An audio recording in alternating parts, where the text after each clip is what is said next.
Sahabat Oase Rohani Katolik yang terkasih, salam damai, salam sehat dan sukacita dalam Kristus. Senang sekali saya Teresa Wina bisa menjumpai Anda kembali pada Oase Rohani Katolik hari ini.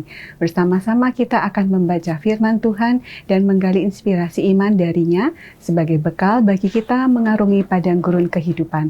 Kita akan dibimbing oleh Romo-Romo yang berkarya di Keuskupan Agung Jakarta. Kali ini kita akan dibimbing oleh Romo Puspo Yuwono MSc. Romo Puspo, terima kasih sudah hadir ya Romo, meluangkan waktunya. Senang ketemu Mbak Wina dan sahabat Oase Rohani Katolik yang baik. Semoga Tuhan berkati Wina dan sahabat semua. Ya, Romo juga, amin. Sama-sama. Kita segera mulai ya Romo. Oke, ya. Baik, kita akan awali perjumpaan kita dengan doa pembuka yang akan dipimpin oleh Romo Puspo. Silakan Romo. Marilah berdoa dalam Bapa dan Putra dan Roh Kudus. Amin. Tuhan Bapa yang penuh kasih, kami bersyukur padamu karena pada minggu ini hari-hari menjelang kelahiran Yesus Kristus Putramu sudah semakin dekat. Kami sudah memasuki Minggu Sukacita dan kami semua penuh harap dan bersukacita menyambut kedatangan Yesus Kristus Putramu. Semoga permenungan kami pada hari ini boleh menambah pemahaman dan juga memperkaya pengalaman iman kami, sehingga makin hari kami makin siap untuk menyambut kedatangan-Mu, dan kami dengan sukacita juga boleh mewartakan kehadiran-Mu di tengah-tengah dunia ini. Engkaulah Sang Immanuel, Allah beserta kita. Untuk itu ya Tuhan, kami mohon berkat-Mu, kemuliaan kepada Bapa dan Putra dan Roh Kudus, seperti pada permulaan, sekarang, selalu, dan sepanjang segala abad. Amin. Dalam nama Bapa dan Putra dan Roh Kudus. Amin. Terima kasih Romo. Terima kasih. Antifon pembuka, Kristus Raja kita akan datang. Ia diwartakan Yohanes sebagai anak domba yang dinanti-nantikan. Bacaan dari kitab Yeremia bab 23 ayat 5-8. Beginilah firman Tuhan, sesungguhnya waktunya akan datang bahwa aku akan menumbuhkan tunas adil bagi Daud. Ia akan memerintah sebagai raja yang bijaksana dan akan melakukan keadilan serta kebenaran di negeri. Dalam zamannya Yehuda akan dibebaskan dan Israel akan hidup dengan tentram. Dan inilah nama yang diberikan orang kepadanya, Tuhan keadilan kita. Sebab itu, beginilah firman Tuhan. Waktunya akan datang bahwa orang tidak lagi mengatakan demi Tuhan yang hidup, yang menuntun orang Israel keluar dari tanah Mesir, melainkan demi Tuhan yang hidup, yang menuntun dan membawa pulang keturunan kaum Israel keluar dari tanah utara dan dari segala negeri kemana Allah telah mencerai-beraikan mereka. Maka mereka akan tinggal di tanahnya sendiri. Demikianlah sabda Tuhan. Syukur kepada Allah. Kita tanggapi dengan Mazmur tanggapan, kiranya keadilan berkembang dalam zamannya dan damai sejahtera berlimpah sampai selama-lamanya. Kiranya keadilan berkembang di dalam zamannya dan damai sejahtera berlimpah sampai selama-lamanya. Ya Allah, berikanlah hukum-Mu kepada raja dan keadilan-Mu kepada putra raja.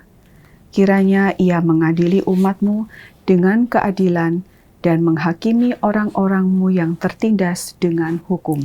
Kiranya keadilan berkembang di dalam zamannya dan damai sejahtera berlimpah sampai selama-lamanya. Sebab ia akan melepaskan orang miskin yang berteriak minta tolong.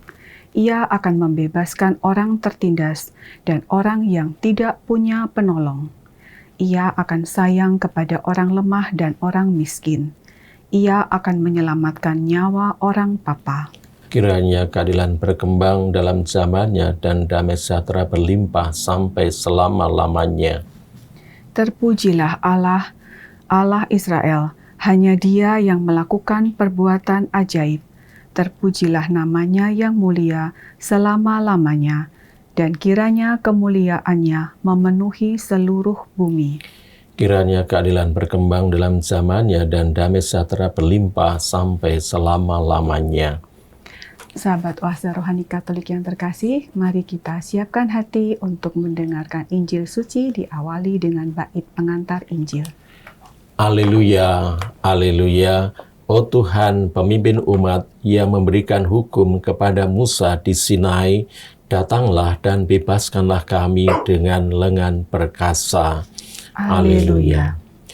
Tuhan sertamu. Dan beserta murid-Mu. Inilah Injil suci menurut Matius. Dimuliakanlah Tuhan. Kelahiran Yesus Kristus adalah sebagai berikut. Pada waktu Maria, ibu Yesus bertunangan dengan Yusuf, ternyata Maria mengandung dari Roh Kudus sebelum mereka hidup sebagai suami istri.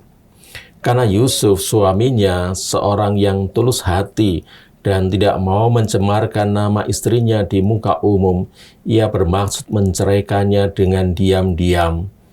Tetapi ketika Yusuf mempertimbangkan maksud itu, malaikat Tuhan nampak kepadanya dalam mimpi dan berkata, "Yusuf, anak Daud, janganlah engkau takut mengambil Maria sebagai istrimu, sebab anak yang di dalam kandungannya adalah dari Roh Kudus.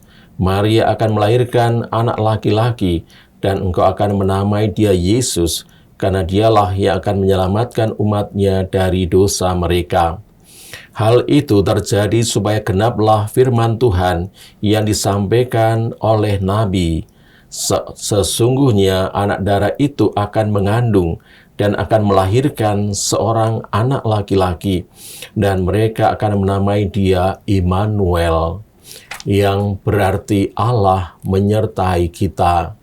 Sesudah bangun dari tidurnya, Yusuf berbuat seperti yang diperintahkan malaikat Tuhan itu kepadanya. Ia mengambil Maria sebagai istrinya. Demikianlah sabda Tuhan. Terpujilah Kristus. Baik sahabat Oase Rohani Katolik yang terkasih, mari kini kita menggali inspirasi iman dari bacaan-bacaan tadi. Romo Puspo, silahkan inspirasi iman apa yang bisa dibagikan, mungkin terutama dari bacaan yang pertama dulu. Romo, silahkan. Oke, terima kasih Ibu Wina dan para sahabat Oase Rohani Katolik yang terkasih. Jadi Nabi Yesaya itu mendampingi bangsa Israel yang ada dalam pembuangan, dan tentu dalam pembuangan mereka merasa diri berdosa, merasa dihukum oleh Tuhan, dan Nabi Yesaya membangkitkan suatu pengharapan bahwa Allah akan campur tangan, akan turun tangan kepada umatnya, tidak membiarkan umatnya ada dalam kesengsaraan. Tentu syaratnya bahwa bangsa Israel harus taat kepada Tuhan, memperbarui komitmennya untuk tetap setia. Jadi tema dari bacaan pertama ini adalah janji pemulihan, di mana pada waktu itu bangsa Israel itu merasa seperti domba yang tidak diperhatikan gembala-gembalanya. Para gembala bangsa Israel waktu itu tidak lain adalah para raja, juga imam-imam kepala. Mereka memperhatikan kepentingan mereka sendiri dan membuat domba-dombanya seperti tercerai-berai, bahkan dikalahkan oleh musuh. Dan ini suatu kejahatan di mata Tuhan, bahwa para gembala itu mereka melepaskan atau tidak sungguh-sungguh bertanggung jawab memelihara domba-dombanya. Dan Tuhan akan menghukum mereka. Tetapi domba-domba yang tercerai-berai ini akan dikumpulkan. Dan para gembala yang tidak mau tahu keadaan umatnya ini sungguh-sungguh membuat Tuhan marah. Maka Tuhan akan membangkitkan gembala yang baik, yang akan mengumpulkan domba-domba itu. Dan gembala yang baik itu akan rela bahkan menyerahkan nyawanya bagi domba-dombanya. Jadi sebenarnya ini pewartaan akan munculnya tunas adil bagi Daud, atau gembala yang sesungguhnya, gembala yang pantas diteladani, gembala yang rela memberi diri untuk domba-dombanya. Dan ini sebenarnya harapan akan datangnya Mesias, yang tidak lain dalam diri Yesus Kristus, Sang Juru Selamat, yang kita nanti-nantikan kedatangannya, terutama pada perayaan Natal nanti. Jadi tunas Daud yang adil atau gembala yang bijaksana itu adalah secara rohani gembala yang akan menggembalakan umat secara rohani, bukan semata-mata jasmani. Jadi tunas Daud ini yang tidak lain adalah Sang Mesias ini akan menggembalakan tanpa pilih-pilih, tanpa pandang bulu, ya dikatakan itu. Dia tidak melihat latar belakang umatnya, kamu dari suku apa, latar belakang bagaimana, tetapi dia menggembalakan semua umat manusia, memelihara mereka sebagai domba-domba gembalaannya. Dan yang dibutuhkan dari domba-domba ini adalah kepasrahan pada Tuhan. Jadi, syarat utama itu kita mengandalkan Tuhan di dalam kehidupan. Dan Yesus yang kita nantikan itu adalah nanti disebut sebagai Raja yang bijaksana. Ya. Bijaksana dalam arti dia tidak seperti raja-raja sebelumnya atau gembala-gembala sebelumnya yang membuat domba-dombanya tercerai-berai. Dia adalah tunas adil bagi Daud, ya, dikatakan demikian, ya. Jadi Yesus itu menjadi imam sejati yang mengantar domba-dombanya kepada kesejahteraan, kedamaian, keadilan. Dan Yesus ini menjadi pengantara antara Allah dan manusia. Itulah imam yang sesungguhnya, ya. Jadi membebaskan orang-orang dari dosa, membawa sukacita. Dari ayat yang ke-7 tadi dikatakan, ya, bahwa sebenarnya mau mengatakan bahwa 70 tahun mereka itu di Babilonia, itu mereka akan dipulangkan, dan itu menjadi simbol kedatangan Kristus yang kedua kalinya pada akhir zaman. Itu membawa pulang seluruh umat yang tercerai-berai itu kepada tanah kerajaan yang abadi, yang penuh dengan sukacita. Jadi sebenarnya pesan bacaan pertama ini juga pesan bagi kami, ya, gembala-gembala, termasuk imam, termasuk juga ketua lingkungan, ketua wilayah, pelayan-pelayan dewan, gereja, pelayan-pelayan gereja, itu supaya menjadi gembala yang baik, yang tidak fokus memperhatikan diri sendiri, tetapi memperhatikan yang dilayani, gitu ya, Mbak.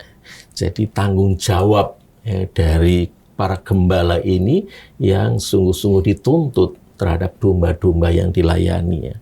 Jadi kerelaan untuk berkorban, ya, memberikan diri seperti Yesus memberikan diri untuk keselamatan domba-dombanya. Ya. Kurang lebih itu, Mbak, pesan dari bacaan pertama. Ya, terima kasih Romo.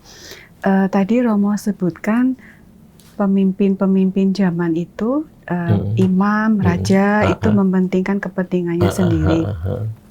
Lalu kan di ayat ini dikatakan, aku akan menumbuhkan tunas adil. Kata-katanya kan menumbuhkan, berarti seolah-olah kayak Tuhan yang memberi anugerah atau rahmat, keadilan itu, rasa keadilan itu bagi pemimpin-pemimpin ini. Nah, sementara kalau kita tadi Romo juga kaitkan dengan imam, pelayan gereja, dewan, dan ketua lingkungan dan semuanya. Nah, apakah keadilan ataupun kerelaan untuk melayani itu sesuatu yang ditumbuhkan atau dianugerahkan semata atau bagaimana? Ataukah dari kita juga ada timbal baliknya gitu, Romo? Ya. Jadi yang pertama-tama harus diperhatikan bahwa Tuhan itu peduli pada umatnya, pada domba-dombanya.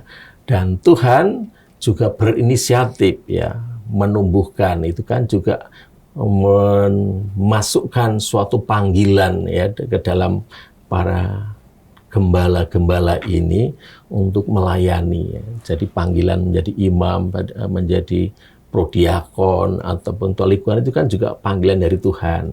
Tetapi juga menuntut dari si gembala-gembala ini ya tanggung jawab ya. Jadi kalau sudah dipanggil, sudah dipercaya, kita harus juga mempertanggungjawabkan itu kepercayaan yang Tuhan berikan itu ya. Apalagi kalau kita sudah dilantik ya, atau kita kalau imam itu ya sudah bersumpah ya di depan uskup, di depan banyak umat ya, bahwa saya akan bersedia untuk menjadi gembala yang baik. Ya. Jadi itu harus juga diwujudkan lewat komitmen ya. Kalau prodiakon, ketua wilayah sudah diberkati, diperciki air suci, berarti itu juga sumpah di depan Tuhan untuk melayani dengan tulus ya. Ketulusan ini nanti akan nampak dalam bacaan Injil nanti ya, tentang figur Yosef yang tulus. Dia tidak banyak omong, kalau sudah ya laksanakan apapun konsekuensinya. Bahkan kalau kita lihat ya, nanti Yusuf itu dia sepanjang hidupnya bersama Maria kan tidak ada sukacita, kesenangan dalam arti duniawi ya, lebih banyak kerja dan tapi juga banyak berkorban ya.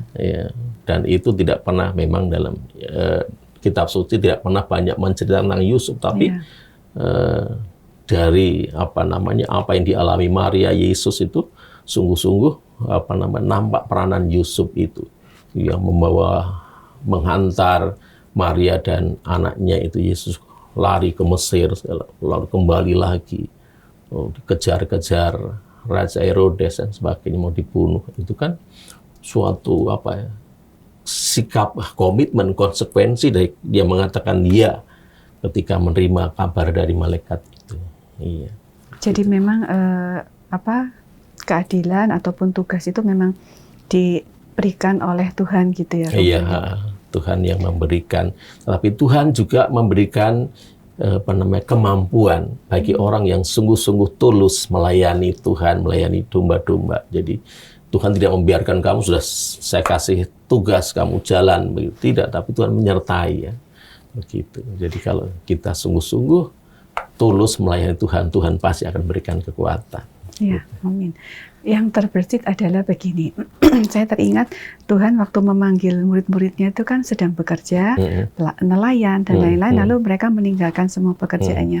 Sementara juga kita melihat karena tadi Romo sudah mengkaitkan dengan pelayan gereja, imam dan perangkat gereja, kita kadang melihat seorang pimpinan ataupun imam di paroki, tetapi beliau juga punya tugas di luar gitu, dan itu tetap dilakukan.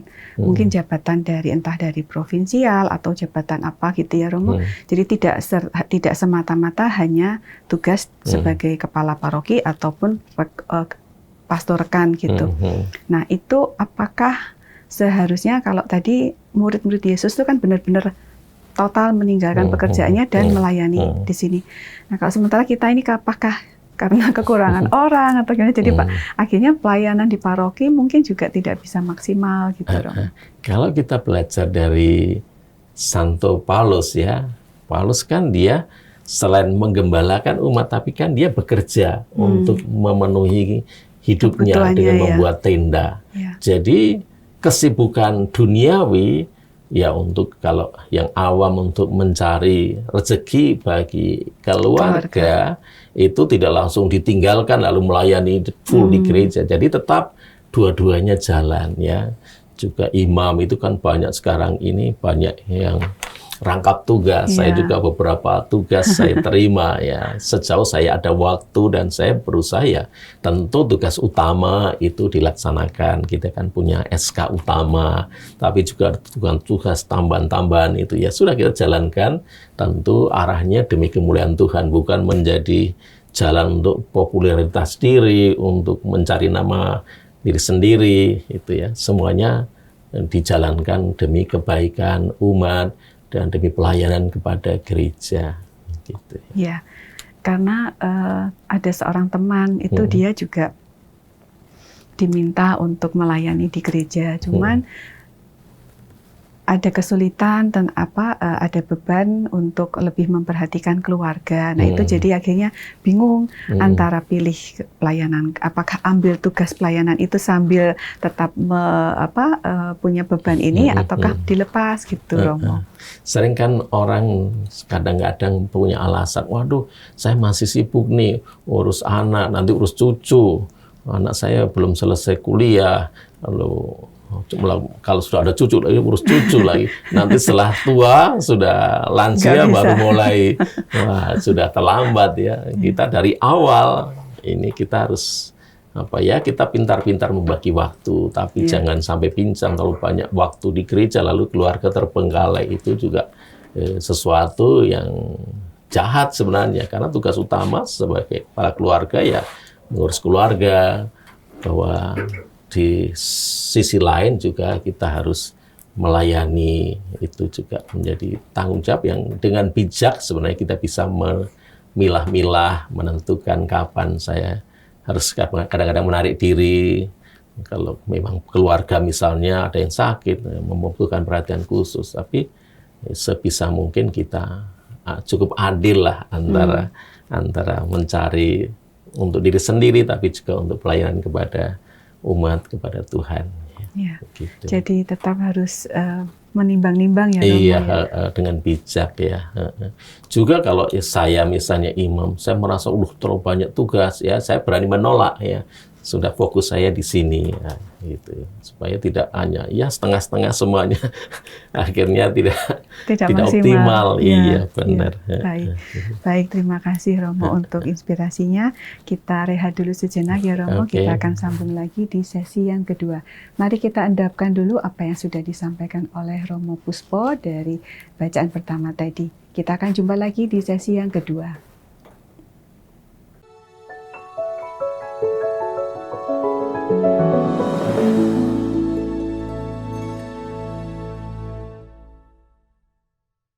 Sahabat Oase Rohani Katolik yang terkasih, terima kasih Anda masih setia mengikuti Oase Rohani Katolik hari ini bersama dengan Romo Puspo Yuwono MSc dan saya Teresa Wina. Bagi Anda yang ingin menyampaikan saran ataupun masukan yang lain, silakan Anda kirimkan melalui email atau WhatsApp yang tertera di deskripsi. Mari kita lanjutkan pembahasan kita di sesi yang kedua ini dari bacaan Injil ya Romo. Ada inspirasi iman apa Romo? Silakan. Iya. Jadi bacaan Injil hari ini sudah menyiapkan kita untuk suatu peristiwa yang agung, yaitu kelahiran Yesus Kristus, dengan diawali penampakan malaikat kepada Yusuf, menerangkan situasi Maria ya, yang nanti akan mengandung dari Roh Kudus. Dan tentu pada waktu itu yang tidak diceritakan, Yusuf juga ragu-ragu dan dia sangat mencintai Maria, tidak ingin mencemarkan nama baik Maria, maka dia mau sembunyi-sembunyi menceraikan istrinya. Tetapi kemudian malaikat menampakkan diri pada Yusuf ke dalam mimpi, menjelaskan apa yang menjadi rencana Allah itu. Lalu yang sungguh-sungguh pantas kita sungguh-sungguh syukuri bahwa Yusuf ini tidak pikir panjang. Dia setelah mengetahui rencana baik dari Tuhan untuk keselamatan umat manusia, dia mengatakan, memang secara verbal tidak disampaikan, tetapi apa yang dibuat. Dikatakan dalam bacaan Injil tadi, Yusuf berbuat seperti yang diperintahkan malaikat Tuhan itu. Jadi ini suatu ketaatan kepada Allah yang ditunjukkan oleh Yusuf ya. Dia mengambil Maria sebagai istrinya. Ini kan sikap langsung, keputusan yang langsung juga diambil saat itu setelah tahu apa yang baik ya. Tahu apa yang menjadi kehendak Tuhan ya. Maka ini keutamaan dari Yusuf, yaitu dia tidak semata-mata pasrah, ya sudah apa boleh buat, tetapi sungguh-sungguh proaktif. Dia mengambil keputusan yang jelas setelah tahu apa yang menjadi rencana Tuhan. Dan di balik semuanya itu juga ada ketulusan dari Yusuf ya, untuk menjalankan perintah Tuhan yang tentu akan mendatangkan keselamatan bagi banyak orang. Jadi keutamaan Yusuf itu, kalau kita buka-buka kitab suci itu, tidak pernah dikatakan Yusuf itu mengatakan apa-apa.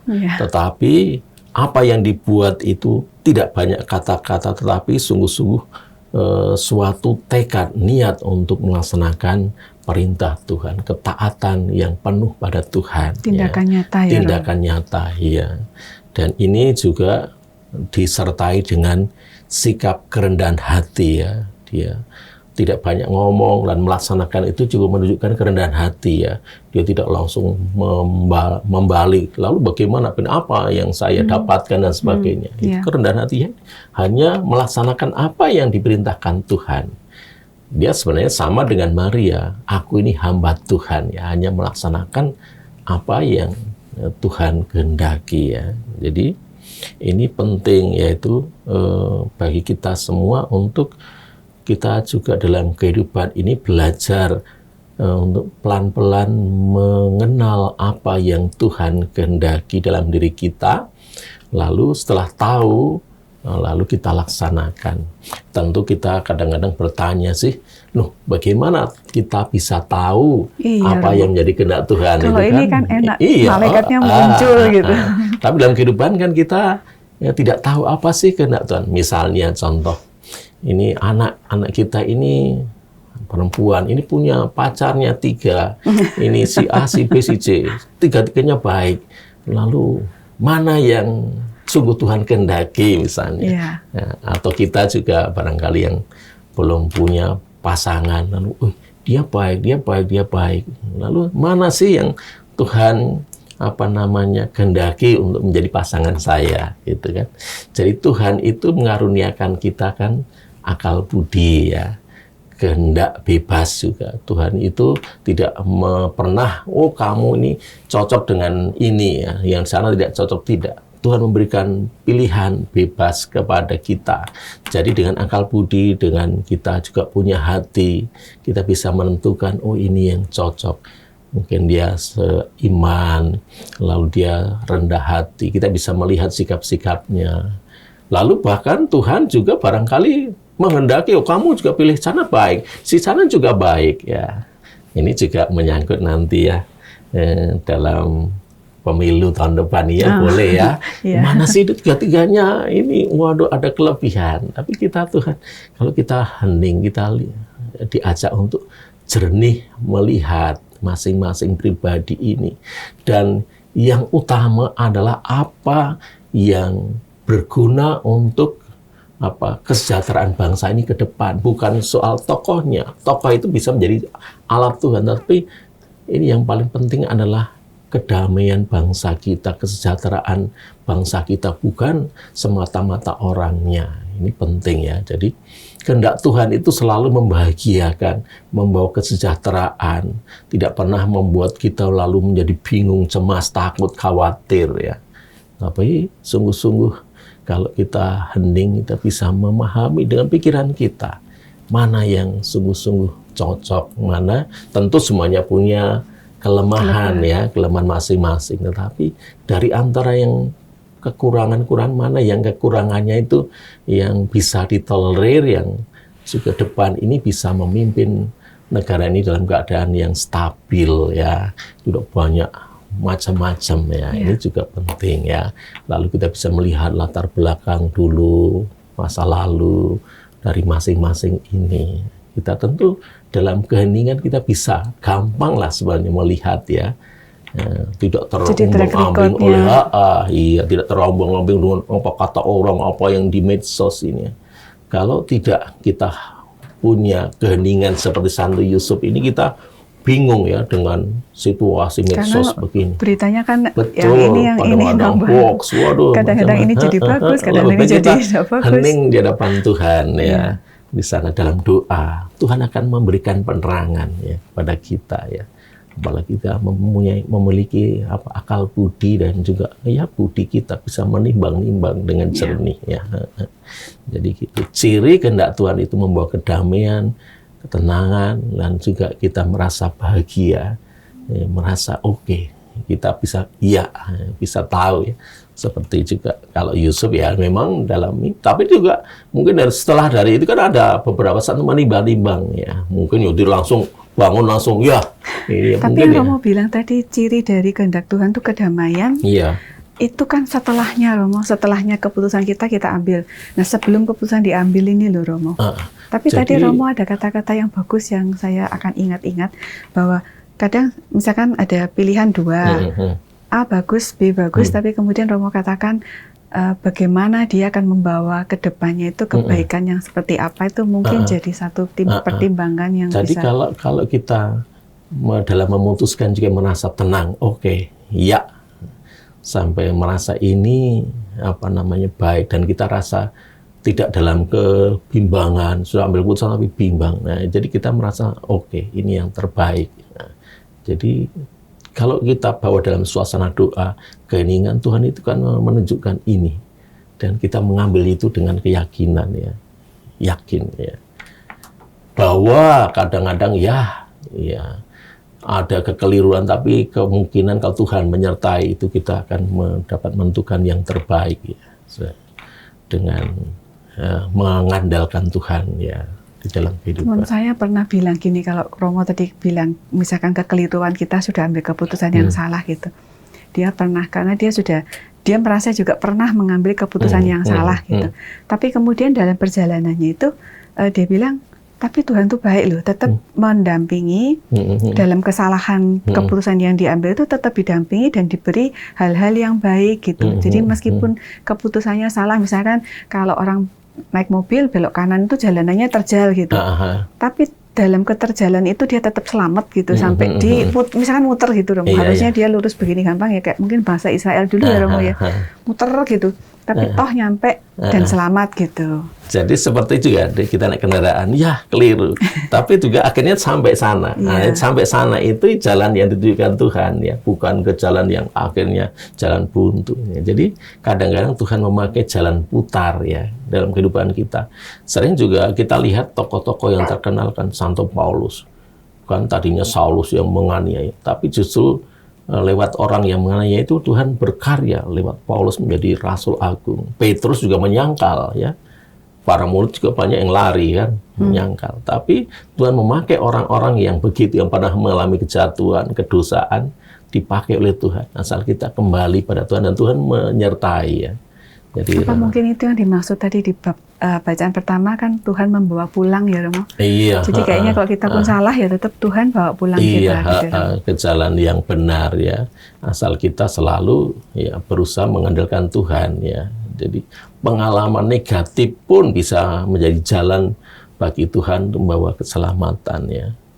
Dalam pengalaman hidup saya banyak kali itu mengalami, ya kok begini, termasuk juga sakit, ya. Kadang-kadang Tuhan, ya sudah, kita mungkin dulu tidak hati-hati, makan terlalu ragu, selalu sakit. Tapi ketika sakit, oh iya sadar, oh iya saya mesti menjaga itu, ya.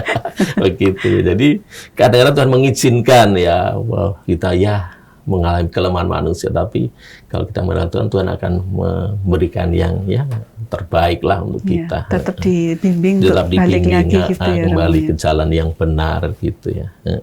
Cuma zaman dulu itu kan selalu ceritanya malaikat muncul, lalu ada nabi yang bicara gitu. Kalau zaman sekarang kan tidak ada, ya.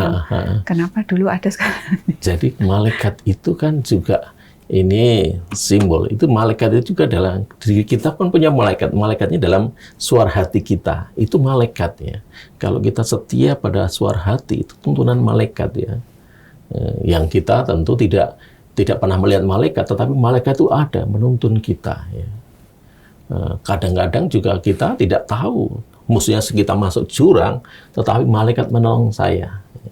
Saya pernah punya pengalaman masuk jurang, ya. Waktu masih frater dulu, tiga frater kita masuk jurang, itu berguling 3 kali mobilnya, hanya remuk, ya. Lalu saya keluar dari mobil itu, keluar merayap, saya gemetar.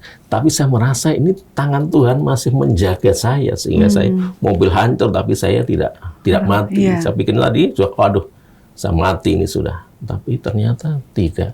Mungkin malaikat itu yang tidak kelihatan itu menjaga saya atas cara Tuhan, ya.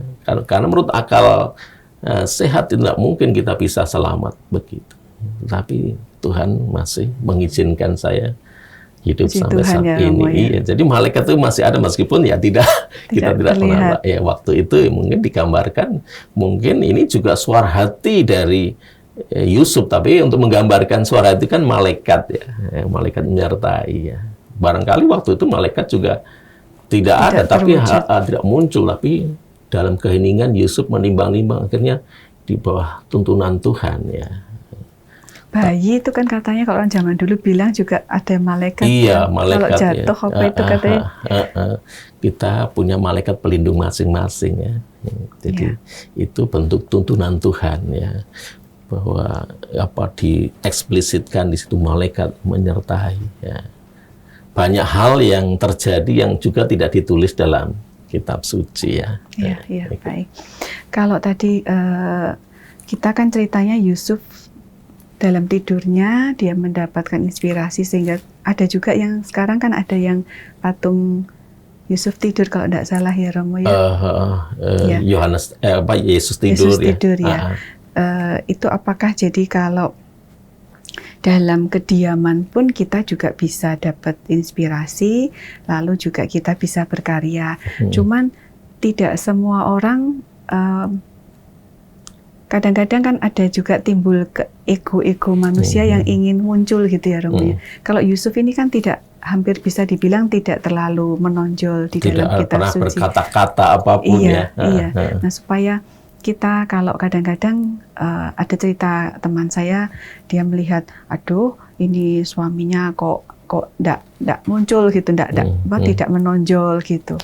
Tetapi kemudian dia dalam perjalanan waktu dia juga melihat, oh dia ini seperti Yusuf gitu. Jadi dia dalam diamnya dia tetap menjalankan perannya sebagai seorang ayah, sebagai kepala keluarga, mencari nafkah gitu. Itu tapi ya dalam perjalanan panjang. Iya, kadang-kadang kita setelah melewati jalan panjang baru sadar, oh iya ini sebenarnya sama dengan yang dibuat oleh Yusuf gitu ya. Kadang-kadang dia memang suka di belakang layar. Banyak hal dalam kehidupan kita, banyak orang yang di belakang layar tidak pernah disebut-sebut, tapi mereka punya peranan yang penting ya di dalam kehidupan menggereja, kehidupan beriman kita ya.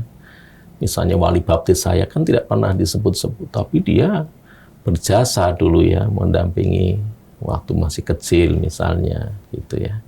Jadi guru-guru kita kita lupakan kita berhasil menjadi seperti ini karena jasa guru-guru kita dulu ya. Mereka di balik layar ya. Jadi memang kalau melihat mereka itu kayak orang yang dengan karyanya membuat banyak kayak menabur benih, lalu ini jadi sementara dianya tidak terlihat. Tidak semua orang bisa kayak gitu ya Romo. Ini spiritualitas sebenarnya yang kita lupakan. Pada waktu kelahiran Yesus, itu pasti tidak mungkin ini Yusuf ini kan yang memotong pusar dari Yesus kan. Pasti dia kan mencari ibu-ibu, nenek yang dari istri para gembala yang datang, tolong ini istri saya mau melahirkan, tolong dibantu. Pasti ada itu bidan atau dukun desa waktu itu ya, semacam itu yang membantu Maria. Tapi kan tidak pernah disebut dalam kitab suci. Kalau tidak ditolong itu tidak mungkin Maria juga menolong dirinya sendiri. Yusuf juga orang yang baru menikah, belum pernah punya pengalaman mendampingi orang melahirkan. Jadi ada tangan-tangan yang tidak kelihatan itu ya. Itulah sebenarnya malaikat-malaikat yang ada dalam kehidupan itu ya. Itu juga tidak pernah kita sadari. Mestinya ada di patungnya itu bidannya. Tapi kan yang di situ kan cuma gembala-gembala, Yusuf, Maria yang membantu Yesus melahirkan itu. Yesus siapa? Pasti ada orang. Iya ya Romo ya, Romo cerita gitu. Kan yang diabadikan tuh kan kejadian setelahnya ada gembala datang, 3 raja. Tapi prosesnya ini, itu kan. Mungkin waktu pelarian juga banyak ditolong orang. Iya gitu benar. Ya, Romo, ya. Itu malaikat-malaikat real di dalam kehidupan ya. Yang tidak kita lihat, tidak kita sadari. Menjadi rendah hati tapi tetap berkarya ya Romo. Betul. Ya. Baik, Romo, kita sudah bicara panjang untuk bacaan pertama, bacaan Injil. Boleh Romo tolong kasih kesimpulan ataupun benang merah singkat Romo, silakan. Dari bacaan pertama tadi kita melihat bahwa Tuhan itu punya rencana agung ya, di balik penderitaan bangsa Israel yang ditinggalkan oleh para gembala, mereka seperti domba tidak bergembala. Tuhan memberikan gembala yang sejati, dan gembala yang sejati itu bukan hanya menggembalakan di dunia, tapi menggembalakan sampai akhir zaman nanti dalam diri Yesus Sang Mesias yang nanti kita sambut kedatangannya. Lalu dalam bacaan Injil kita belajar dari Yusuf yang dalam kerendahan hati, ketaatan, dia mengatakan ya terhadap segala yang baik yang dia tangkap dari rencana Tuhan. Ya, jadi kesediaan dari Yusuf untuk ya menjalankan tugas itu dengan komitmen tanpa banyak mengeluh, tidak banyak berkata-kata, tapi ya itu juga pantas kita contoh di dalam pelayanan kita sehari-hari. Baik, terima kasih Romo. Semoga kita diberi rahmat untuk tetap rendah hati, tapi tetap berkarya demi kemuliaan Tuhan ya Romo. Iya. Terima kasih Romo. Sama-sama. Baik, mari kita tutup perjumpaan hari ini dengan doa penutup. Silakan Romo, doa penutup dan berkat ya Romo. Mari berdoa, dan Bapa dan Putra dan Roh Kudus. Amin. Tuhan, kami bersyukur padamu atas kebaikan-Mu yang senantiasa menyertai kami dalam segala pengalaman suka duka kehidupan kami.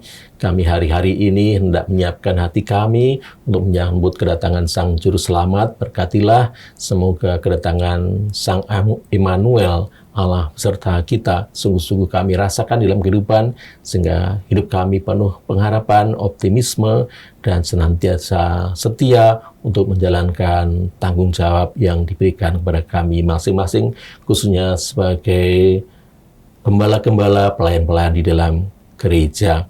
Untuk itu kami mohon berkat-Mu, Tuhan sertamu dan sertamu juga. Kita sekalian senantiasa dibimbing, dilindungi oleh berkat Allah yang Maha Kuasa, Bapa dan Putra dan Roh Kudus. Amin.